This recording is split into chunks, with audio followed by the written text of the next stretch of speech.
So this is a close-up image of a sphinx. I want to really focus on all the wrinkles and the big ears that this cat has because that's how you know you're looking at a Sphynx cat. Obviously, it's a hairless cat, so it's one of the best cats to have if you do have allergies for cats. And because it's hairless, you can see every single wrinkle this cat has. And if you ever take your cat to the vet and your cat gets blood work done, you'll see the bruising on its leg a lot easier than if your cat had fur all over it.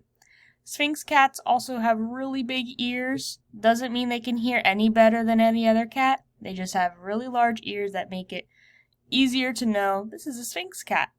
They also have really unique shaped eyes. Some cats have more rounder eyes. Sphynx cats have really narrow eyes along with really narrow faces.